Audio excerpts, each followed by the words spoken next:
So this is how I think the system failed me and my family. So I was put on probation for those motorized shopping carts. You know the story. But like I said before, my mom was super bipolar.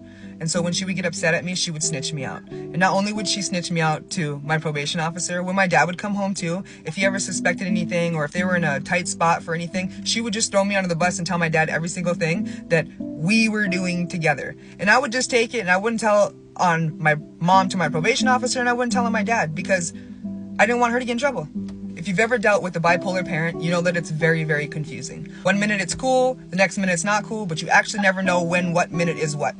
That's why it was so difficult, because I smoked with my mom. I did everything with my mom. So now that my probation officer knew that I was playing with lettuce, getting UAs regularly, and because my mom was cool with it, and she was also doing that, I was never clean. Also because my mom was unstable, and I had to stay up sometimes all night and always watch over her, and if she was talking funny or like she would slur her words really weird, I knew something was coming, so I couldn't go to school. I had to watch out for her because I don't know where she was going to end up.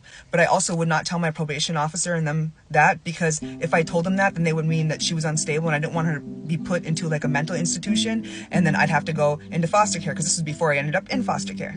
But because I wouldn't stop and I kept having bad UAs and they couldn't make me go to school, but I also wasn't telling the truth as to why I couldn't go to school, they felt like my parents had no control over me, so they ruled me as unruly and they put me into foster care. My foster parents were dope. I loved them. They watched me freak out, and that always blew my mind when I got in the vehicle with her and we drove back and she asked me, "Do you want anything to eat?" And she asked me so normally. She didn't treat me any differently. She didn't give me any funny looks. She didn't act scared of me. She didn't nothing. And that was the first time that I felt like I had a real family. We ate breakfast, lunch, and dinner at the same time. There was snacks there. I always knew where everybody was going to be. I knew what I was going to do every single day. It was a safe place. Before I even went to foster care though, my mom was already starting to have seizures. And I don't really remember if it was because she was switching medication, stopping medication, or mixing medication. Either way, my mom used to have seizures all the time, which was really freaky, but I learned a lot about seizures. So if you have seizures around me, you're good. I got you. I know what to do.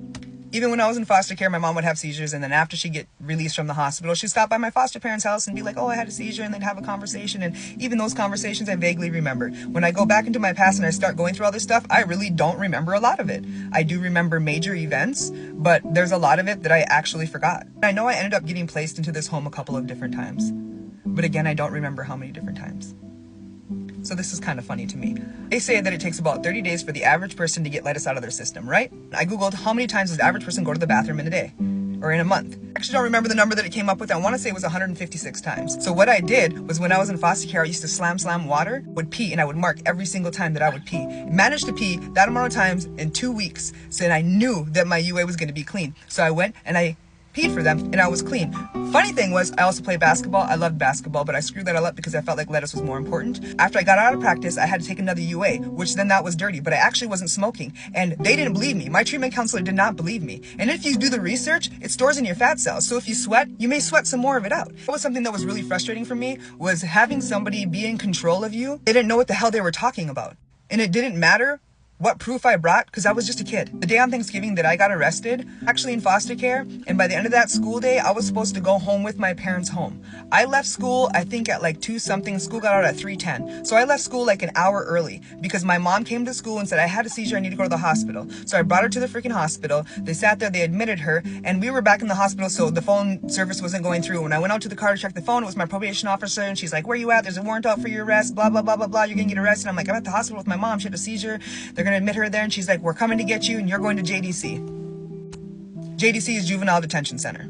And I'll be 1000% honest with you, I would rather sit 16 years in jail than spend 1 day in JDC. They locked me down for 23 hours in a little tiny room that looked like a Jesus block because it was all cement with one blue mat. It was filthy, and you had one of those little church windows out there that you couldn't actually see out. Fair enough, it's JDC, understood. They covered the flap for the front window so you couldn't see out. You have a metal desk in this. There's boogers, there's stuff. It's filthy in there. They don't even clean it. They don't give you anything to clean it either. The thing they gave me was books, and I had to sit in there for 23 hours. I only got out for a half an hour for lunch or supper, but it alternated because the boys were on the other side. There was a huge punching bag there, and we couldn't even punch it because that was aggression. They wouldn't let me talk to anybody for 24 hours, and I asked them if I could just go back to my foster parents' home, even though I should have been able to go back home. They said no. I sat that entire weekend, and then I think it was Monday, I had to go to court, and then they let me out. And I always feel really bad for my dad, because my dad had to go get my mom from the psych ward, and then he had to go to court for me, and he still had to go to college, and he still had to work. They never made me feel safe enough to be able to open up and tell them what was going on. You can't continuously punish people without ever listening to them. Punishments are legit. But when I was in foster care, I was good. And it was because I had structure. I didn't need to be punished. I needed structure. Dang, my stories be getting long. Follow me into the next video and I'll tell you more about my gloriously fun life.